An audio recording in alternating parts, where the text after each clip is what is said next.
is going to host fifth-ranked Stanford at 6 o'clock. They also have the Rice Invitational this weekend, Friday and Saturday.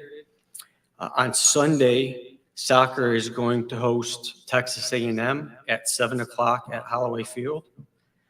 We have Myron Morrison and Chike Anabogu today. Just a reminder, we will take questions first from the media that are here, and then we will then take questions from those who are on Zoom. And with that, we will bring up Coach Bloomgren.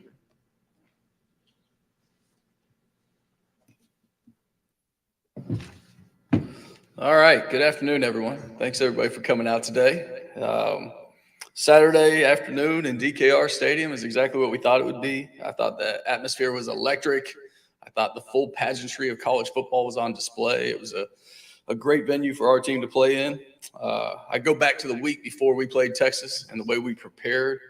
Really proud of what our team poured into that game. And I think you saw it from the start of the game. And I think some of the things we addressed in here last week, that it would not be too big for us. We would not be scared. I think all those things showed to be true.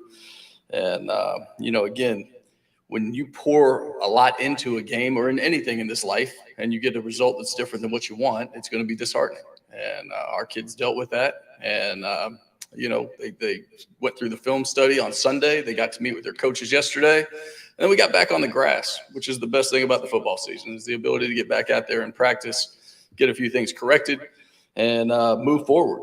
And after watching yesterday, I'd say that this team is already back on track. So I'm excited about that. I think our players and our coaching staff know that we need to grow from this. And that's something you always want to do. You want to have huge growth between week 1 and week 2. It should be your biggest growth of the college football season. Of every great team I've ever been on, it's been the case. And that's exactly what we're striving to do this week. And we know there's a lot of things on that film that we can improve on, but there's also a lot of positives. And we're going to grow from both this week. Moving forward, we got a great rivalry game coming up, great traditions versus a team right across town. Celebrating the Bayou Bucket is always a great time.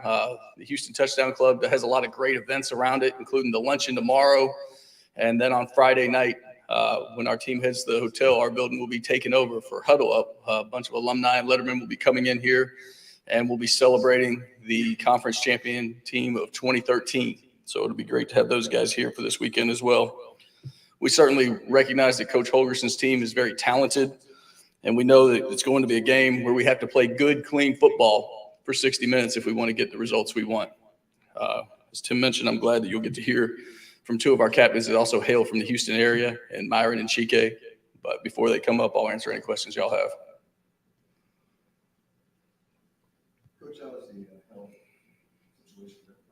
Pretty good. Yeah, I mean, there's we went through a little bit last week where we had like the first week of school funk, and we had the different colds and everything going around. Right now, I don't hear the coughing in meetings. I feel like everybody's getting the rest they need. And physically, I think we will have everybody who participated in the game on Saturday practice today, with the exception of maybe Tyson Flowers. So pretty good. Hey, Bloom, that was loud.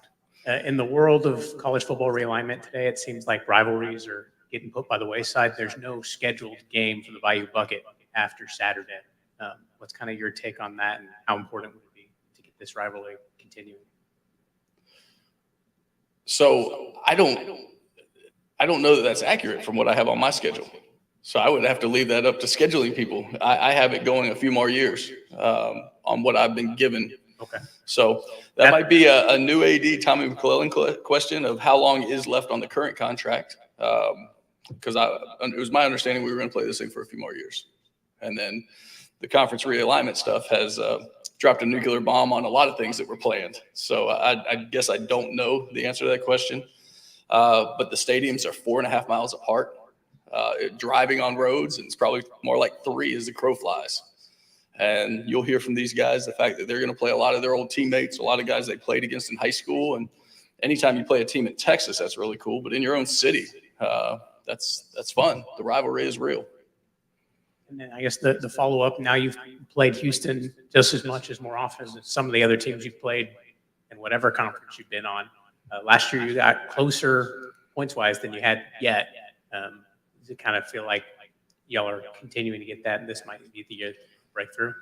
Yeah, I think as you just go back to who we are as a football team, I look at our growth and like who I think we are coming out of camp and who I think we're becoming. I just look at the defensive performance, the special teams performance, and those things weren't perfect, but they sure are steps forward from the last time we played those guys, or maybe even the last time we put on a uniform period, right? You just think back to the bowl game and some of the end of the year.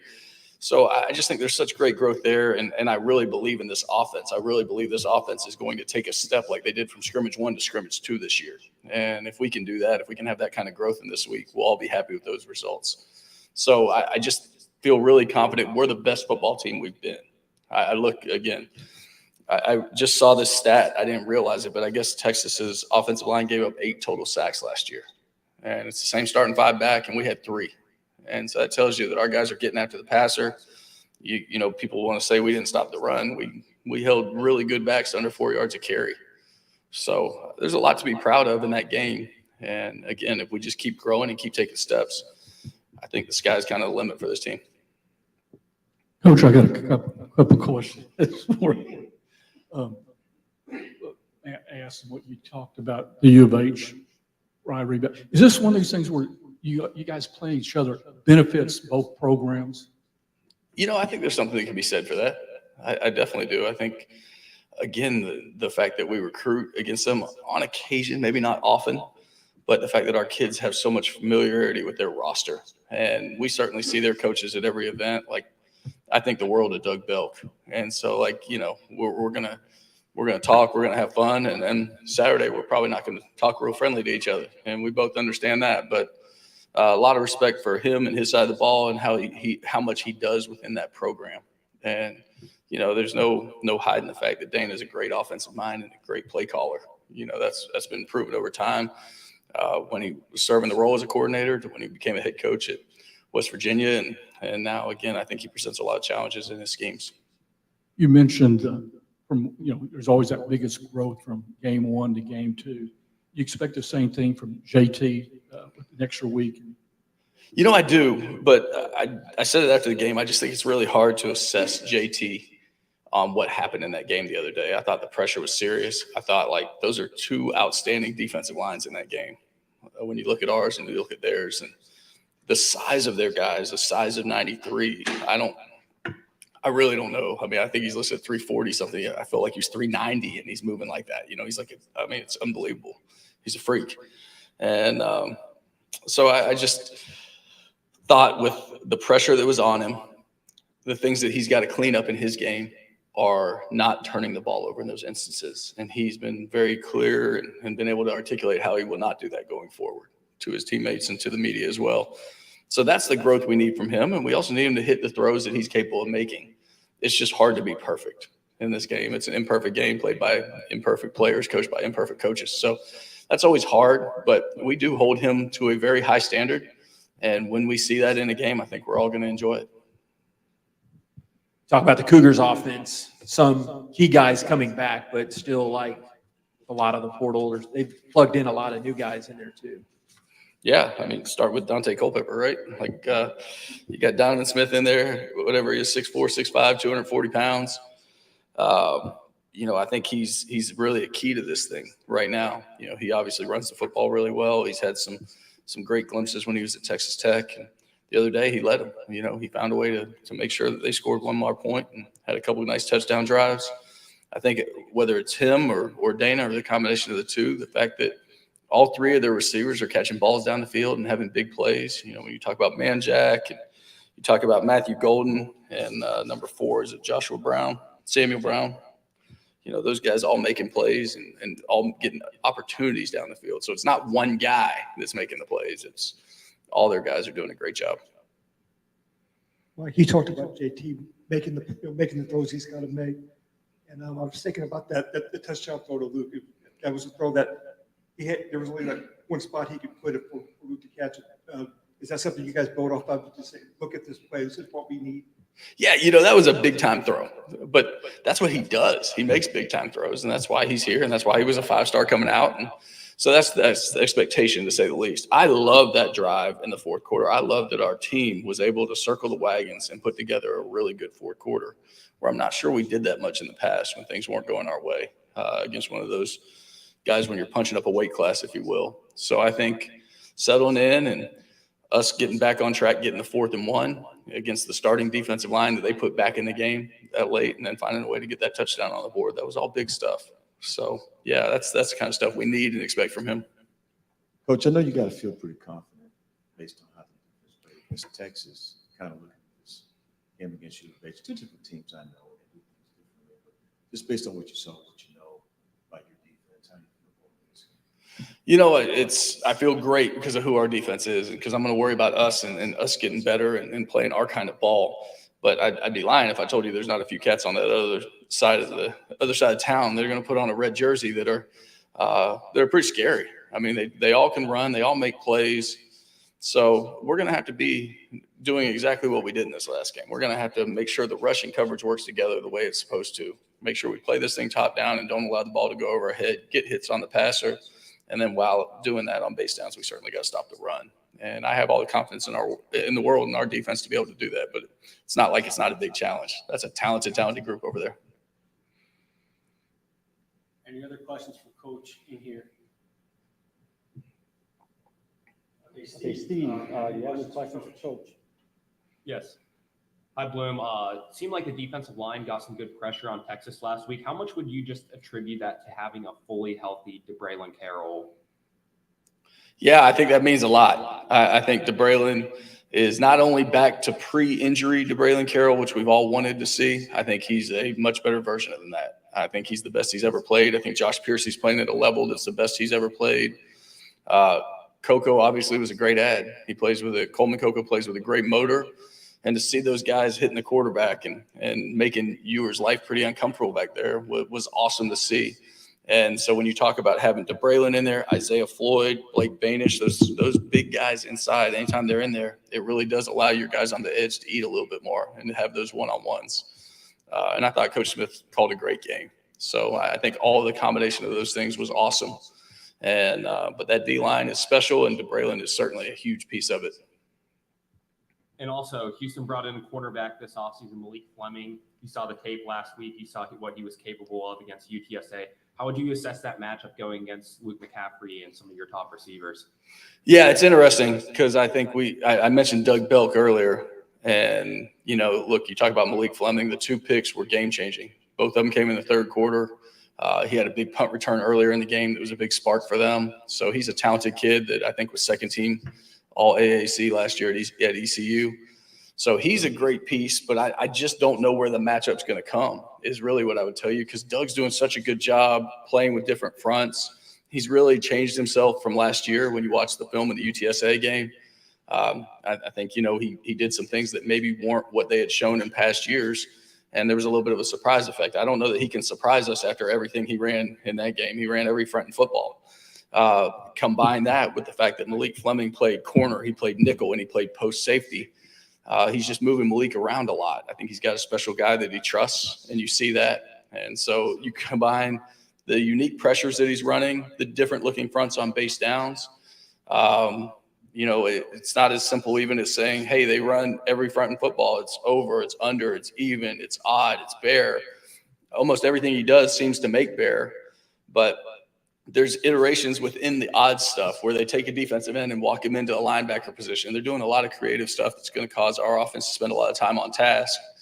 And you combine that with great players like Malik. I think Malik is off the charts good. I think number 9, Nelson Carter, is a guy they use similar to how we use Josh Piercy. They move him around. They have great matchups with him. And, you know, they have a great defensive tackle in number 10 who got injured against UTSA. And I don't know if we'll see him or not, but he's an outstanding player as well. Anything else for Coach? Coach, thank you. All right. Thank you all. Go Owls.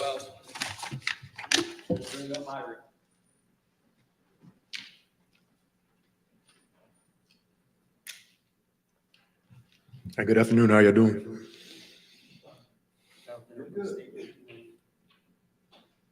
Yeah, so I mean, last week, I think obviously didn't get the result we wanted, but there's a lot to find in that.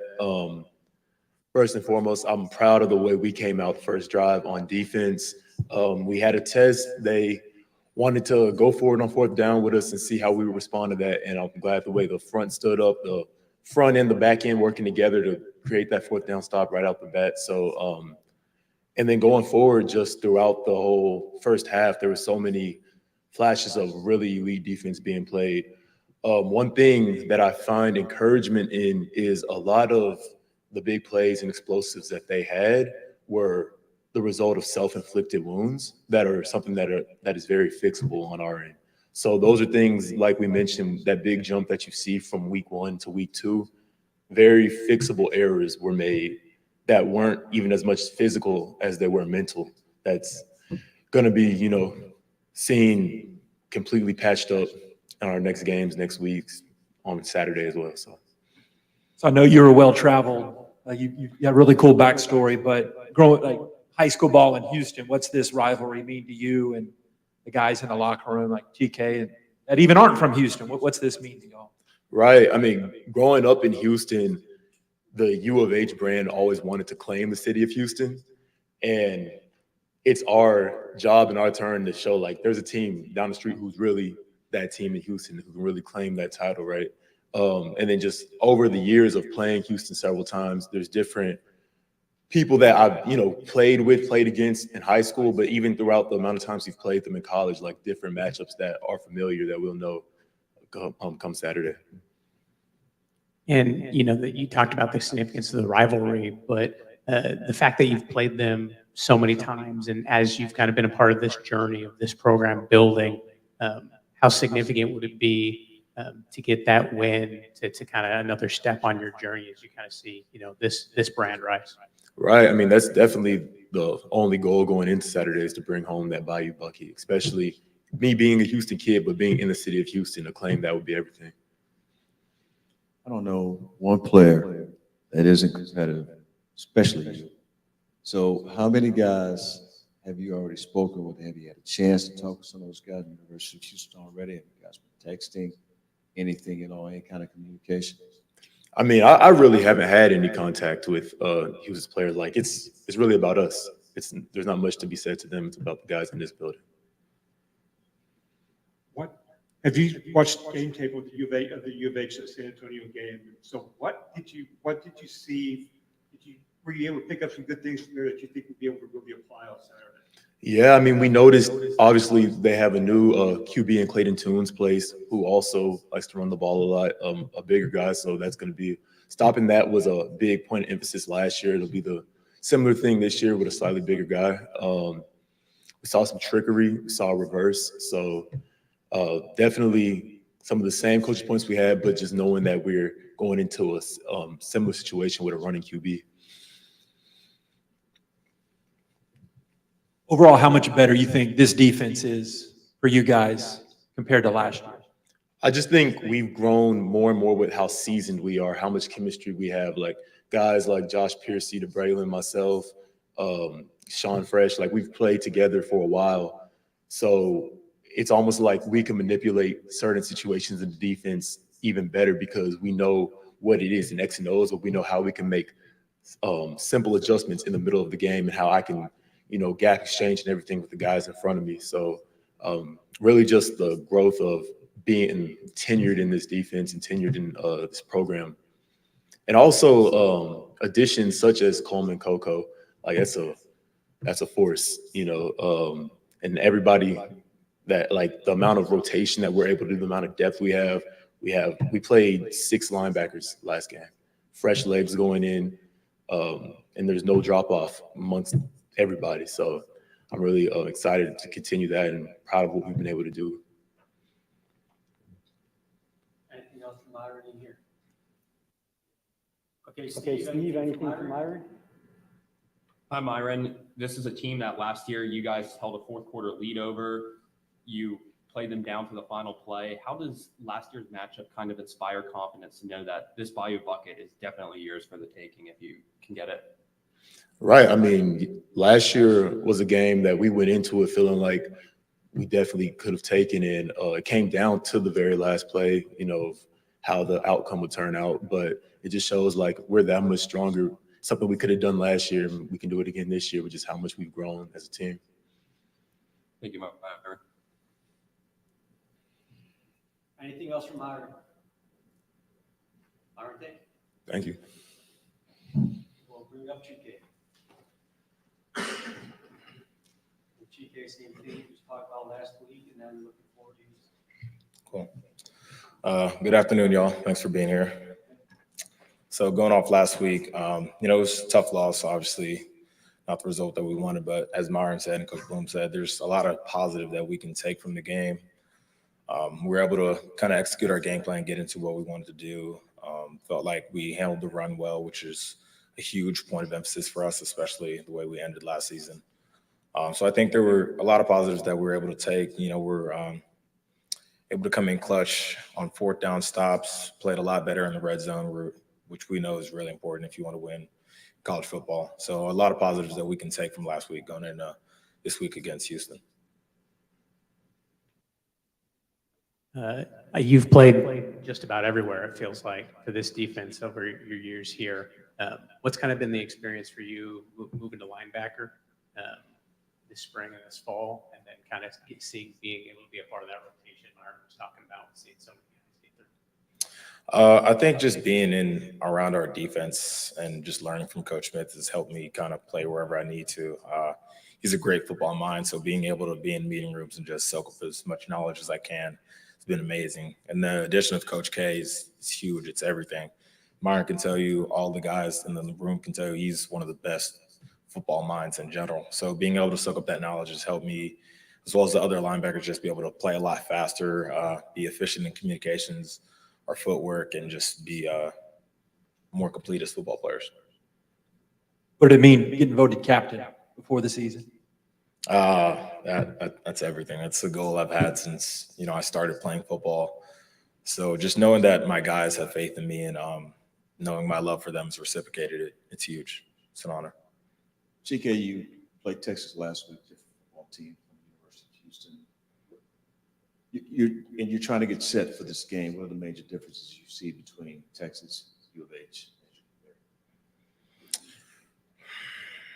Could you repeat the question, please? Biggest difference you see between U of H and Texas?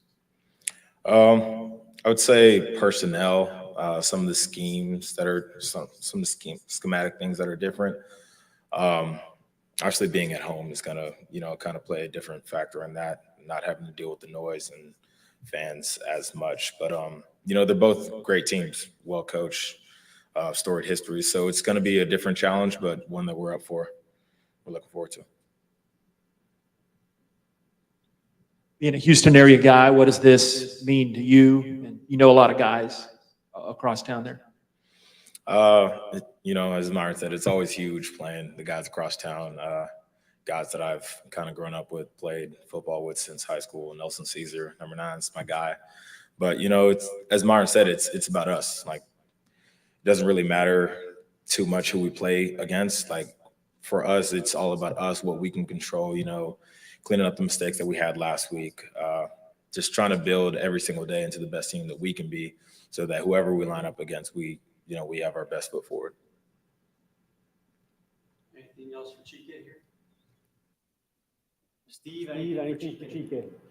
Yes, Chike. Last week, just a top 10 or 11 team in the country, just holding them to 1 touchdown in the first half. Do you think that could be a preview of what special things you're able to accomplish as a unit this year? I think that we have a lot of special players on our defense, and we have great coaches in place that give us our best chance to play ball. So, going against a high-powered offense like that, being able to play the way we did, especially in the first half, kind of gives you a little bit of confidence. But I think confidence can also come with your preparation. I think we had a great week of prep, and we're looking at, turn it up a notch this week because we didn't get the desired result, but we know that we have to this week. It's everything. Thanks, Chike. Thank you. Anything else for Chike? Yeah, everyone, thank you very much, Chike. And thanks everyone for coming out, and we will see you on Saturday.